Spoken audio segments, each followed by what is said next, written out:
Hey folks, hey, welcome everybody, welcome back to the stream, How's everybody doing tonight? I hope everyone is doing well. It is Wednesday? It is a beautiful, actually it's a lot warmer than they said it would be Wednesday night.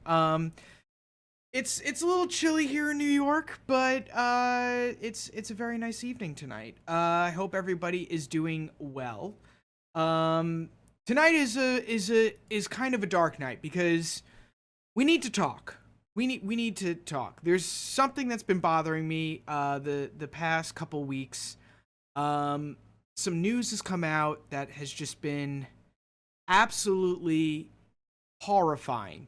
Not all of it. I mean, there is some good news out there, but a lot of news that's just been hitting the news airwaves. It's just been so negative, so detrimental, so like just makes your skin crawl of how disgusting this news is.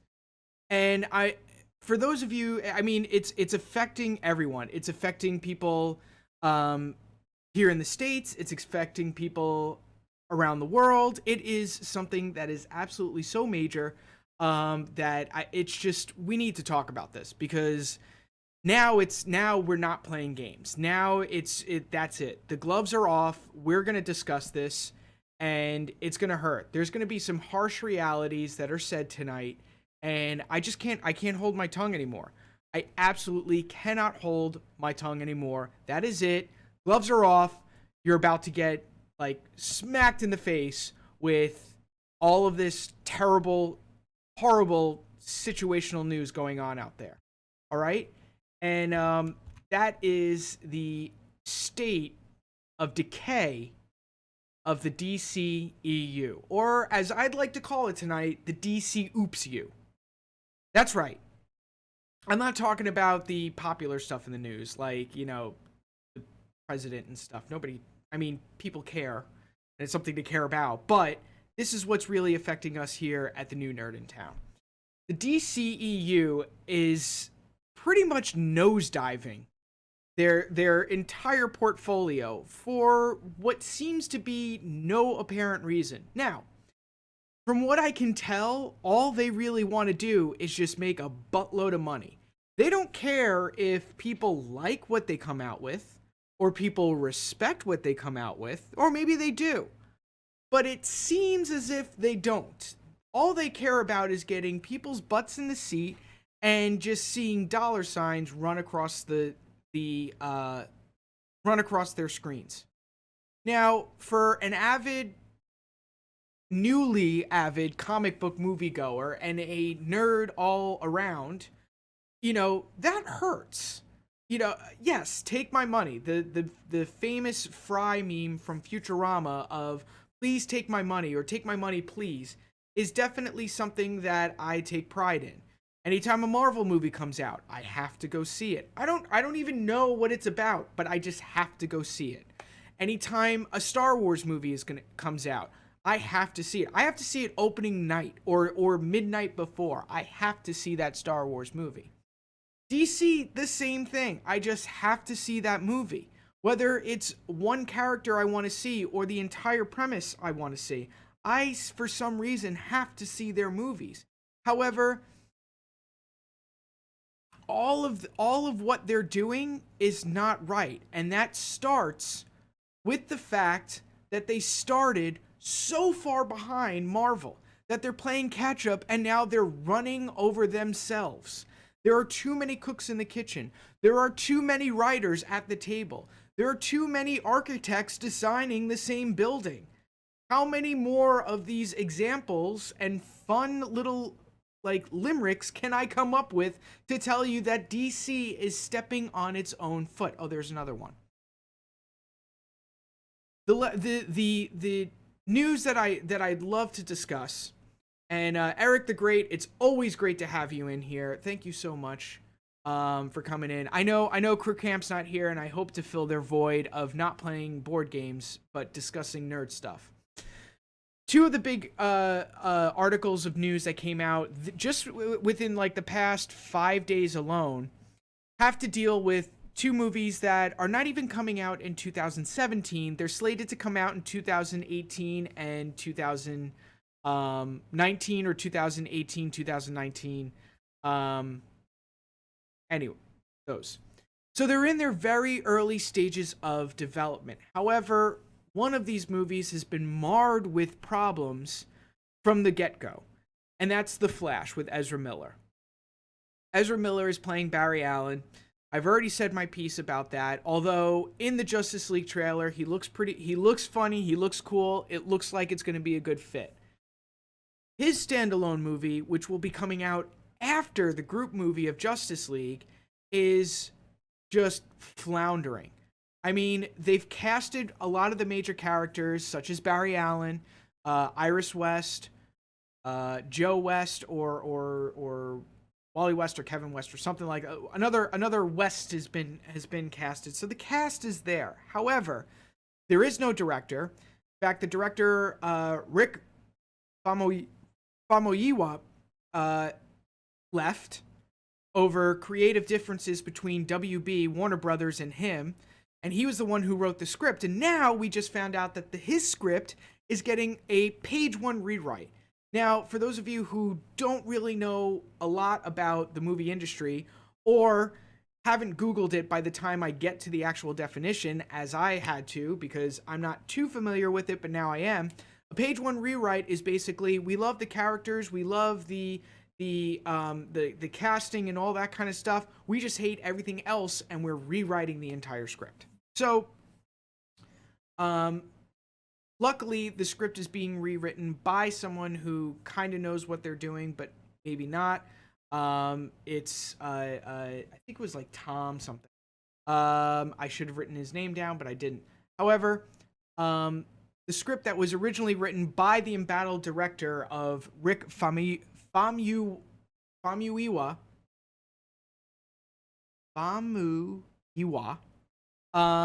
is being rewritten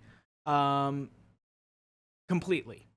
Now, it doesn't really affect the production or the the timeline of the movie. The movie is still slated to come out in 2018. Ezra Miller, while we're waiting for all of this, is going to be in production for Fantastic Beasts and Where to Find Them 2. So it's not as if the entire movie's in shambles. It's just the entire movie's in shambles. You never really want to hear this much stuff. Now, for anyone who's watching or for anyone who's listening,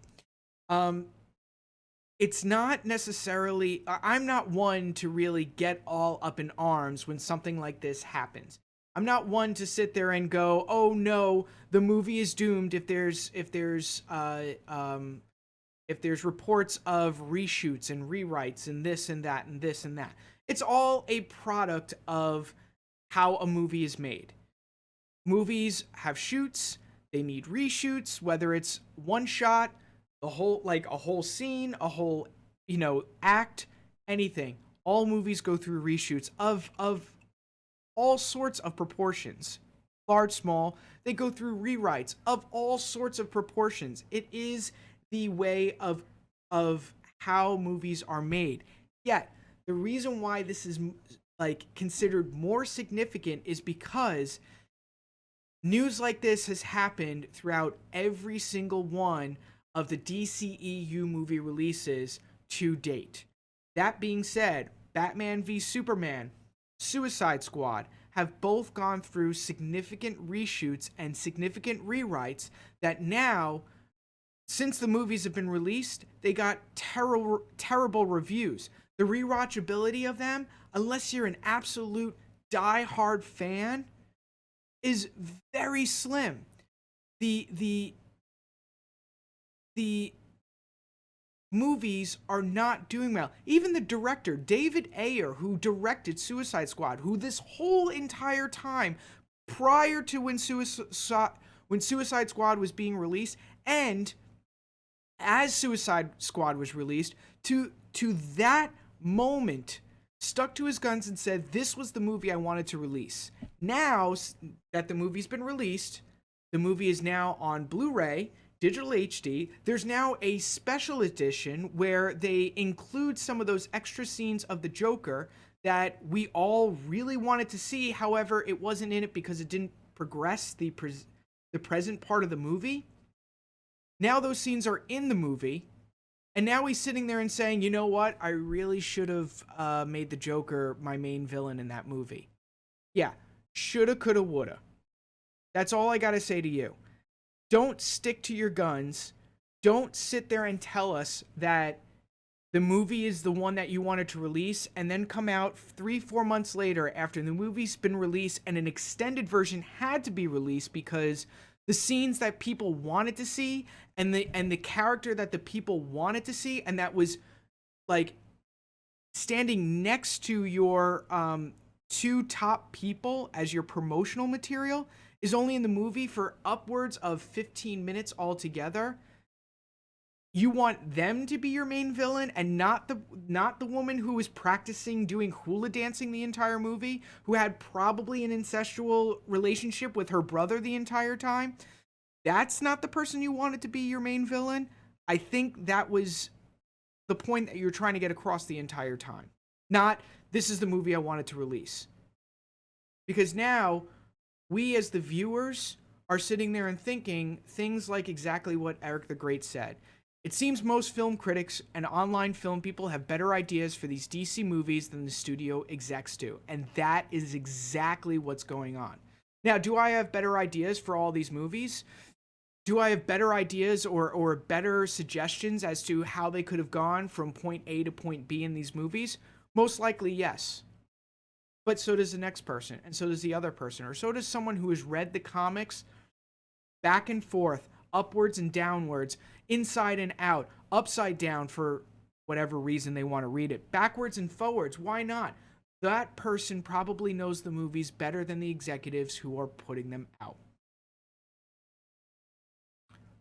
I mean, I've downloaded Suicide Squad, the special edition, and I haven't seen it yet because I just don't want to watch that movie again. I thought Jared Leto's Joker was great for the universe that he was put in.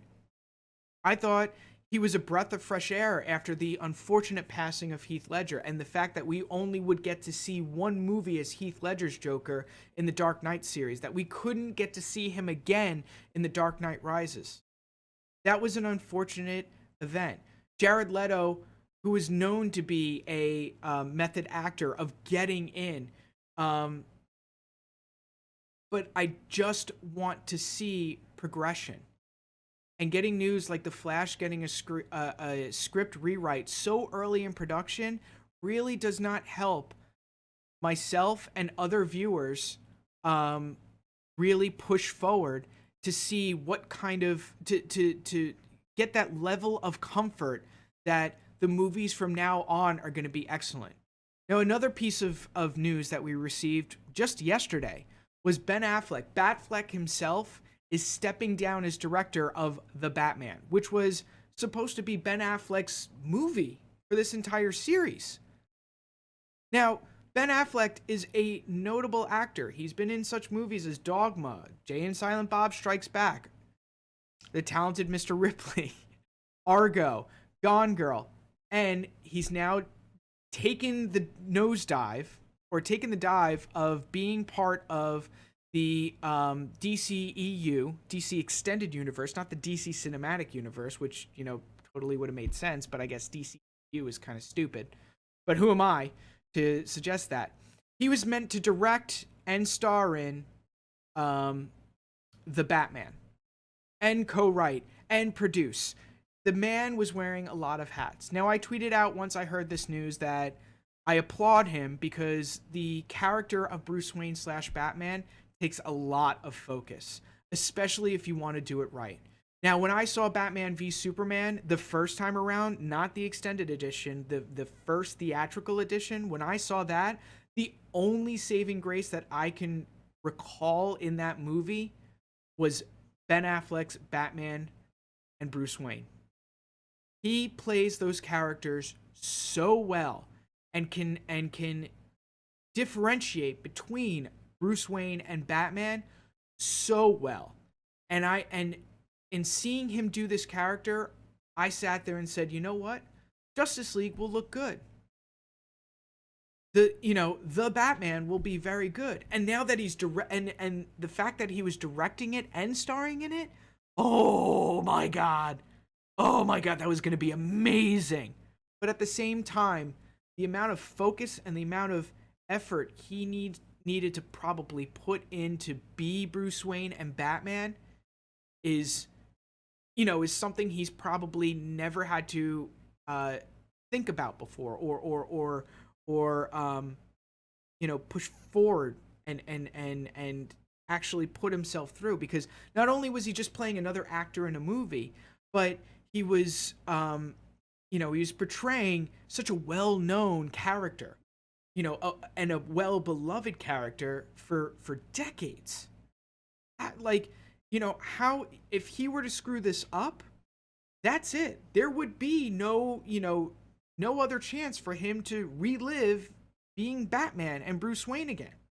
So him stepping down as director, even though it kills me to say this, I do applaud him for making such a hard decision. That being said, we received the news earlier today that that script is also getting a rewrite. But this time, this script was getting a rewrite by someone he's familiar with, and someone who actually helped him get the Best Picture award, Oscar, for Argo. Chris Terrio. Sorry, I'm terrible with names. So if I butcher someone's name like I did Lin-Manuel Miranda, which I think I just butchered again. If I butcher that person, if I butcher a name, just let me know in chat, or let me know in the comments. But Chris Terrio, I have the name written down here, and I want to say Terraria.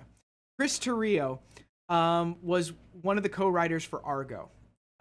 So he's coming in to help with the rewrite.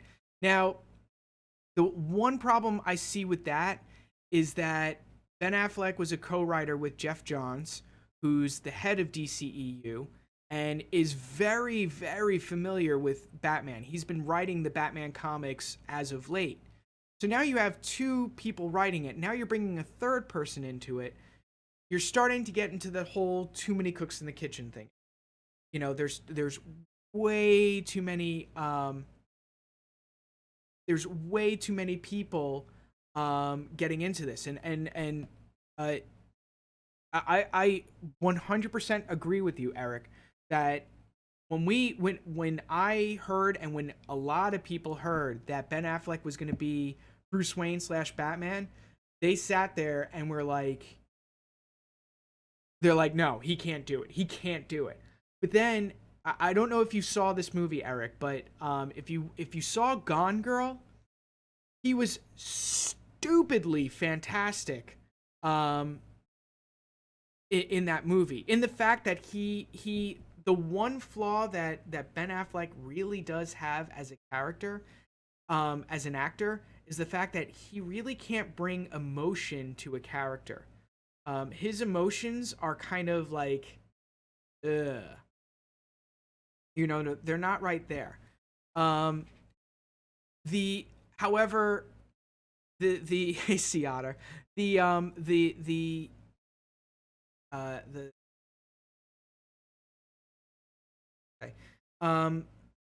In Gone Girl, he had to play a character who was completely emotionless, and it was probably one of his best acting, like to this date was his best acting, in the fact that he just had to make sure he didn't show any emotions, and he did a great job doing that. So, I after seeing Gone Girl, I sat there, I said, you know what, he might be a good Batman / Bruce Wayne.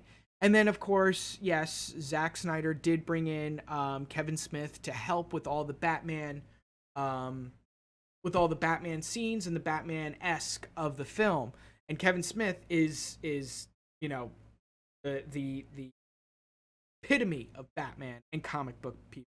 If you ever are doing any sort of comic book movie or TV show or episode, make sure to contact Kevin Smith.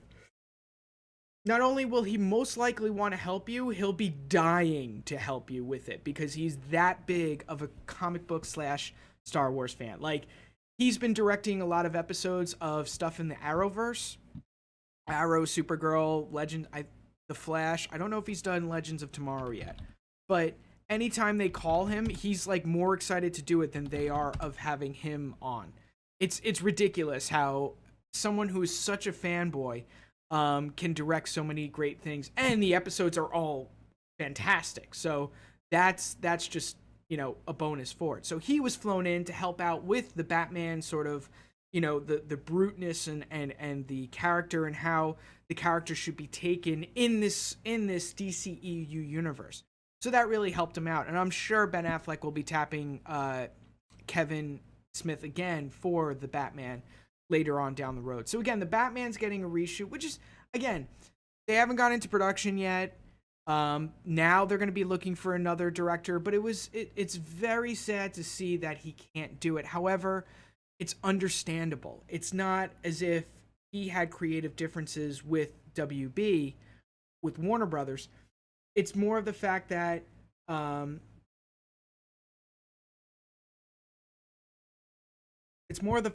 he just wants to make sure that he can focus more on the character and deliver that same great performance that he did in Batman v Superman in the Batman. So it's going to be interesting. Now another note or something of note.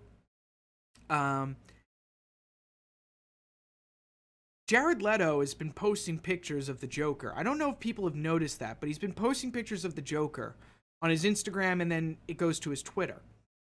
I don't know if that means that he's being tapped to come back for the Batman. Again, the script rewrite could bring him in or could have cut him out. He's not, if anyone follows him on social media like I do, he's, he hasn't gone full Joker mode yet. He's still got his brown hair. He still has his beard. 30 Seconds to Mars, which is the band that he's the singer in. They're coming out with an album this year. #Mars is coming. Please, I would really, really appreciate a new album very soon, because I am starting to, there's only so many times I can listen to 24K Magic or Joanne or whatever. And I don't know any of these other artists other than the old artists that are coming out with albums that haven't come out with an album in 4 years. But anyway, so Jared Leto's been posting some pictures posting Joker pictures, the same sort of pictures he was posting when he was first negotiating for Suicide Squad. So hopefully, yay for that, because that would be totally kick-ass if he could come back. Now, it's not all bad news in the DCEU. It's just a lot of bad news from the DCEU. In fact, it's overpoweringly bad news coming from the DCEU. Now, some of the good news is that we do have 2 movies coming out this year. Justice League comes out November of this year, 2017, and Wonder Woman comes out in June. Great, wonderful. We're finally going to get to see a background, a origin story of that crazy woman we saw in Batman v Superman. Now, I did my research for the show, for tonight's show, and I noticed there was no notable reshoots for Wonder Woman or Justice League thus far. Now, Justice League is still, over 6 months out. Rogue One went through shoots a little bit after, the 6-month mark and stuff like that. We are due for probably a trailer from both of them. I think the final trailer for Wonder Woman came out, and I gotta say, the movie looks so good. From the trailer, I'm really excited to see what we can. And Eric, yes, again, I agree with you. Man, we're like 2 peas in a horrible pod. I agree with you, man. The Wonder Woman does look like it'll be the saving grace of the franchise for now. Hopefully that will be a positive stepping stone to Justice League, and then hopefully Justice League will be able to push it we'll get to see Ben Affleck as Batman and Bruce Wayne again. And again, from the trailer, um, from the trailer that we saw from Comic Con, there was that glimmer of hope. And again, at San Diego Comic Con, they released more footage than Marvel did. They actually won San Diego Comic Con over Marvel. It was the first win they've had over Marvel in a while, other than their TV shows, which I'll get to in a little bit. But the the these two movies are very crucial this year because Marvel's coming out with two movies that are essentially standalone that still kind of go with the timeline that they're going with the Avengers. However, they're still considered standalones, and one of them is a sequel.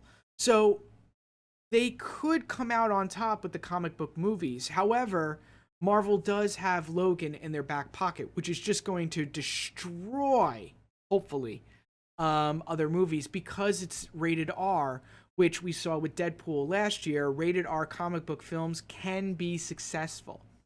Doesn't mean Logan automatically will be, but it's already got something going for it. Is that it's got its rated R, it's got its R rating, which means it could push the envelope, which means it could do things that will, that can enable it to be that better of a movie. So neither of those films have gone through reshoots, which is great. It's fantastic. I'm absolutely excited for it. And again, anytime we see that there's a reshoot for a movie, we shouldn't get up in arms and start writing letters to WB or start tweeting at them that they're the worst. We shouldn't do that. No. Let it run its course, because maybe these reshoots could help the movie. Maybe these reshoots can make it a movie that needs to happen. I mean, by all means, from what I know, Rogue One was definitely a completely different movie from that of excuse me, from that of what it was before the reshoots. Now, I said it was different. Was it better? Was it worse? I don't know. We'll see. Batman v Superman: The Ultimate Edition was a better movie than the theatrical release. I've heard that the Joker scenes make a lot more sense when you put more Joker scenes in it with Jared Leto. That, yes, maybe he should have been the main villain of the movie.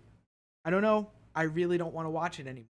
I mean, maybe I'll watch it eventually when I get bored one day, but only because I just, get bored. But the replayability of the movie, maybe it's there, maybe it's not there. I mean, I only saw it once, whereas Rogue One I saw twice, and I don't want to see it again in theaters, but I'll watch it again when it comes out on HD.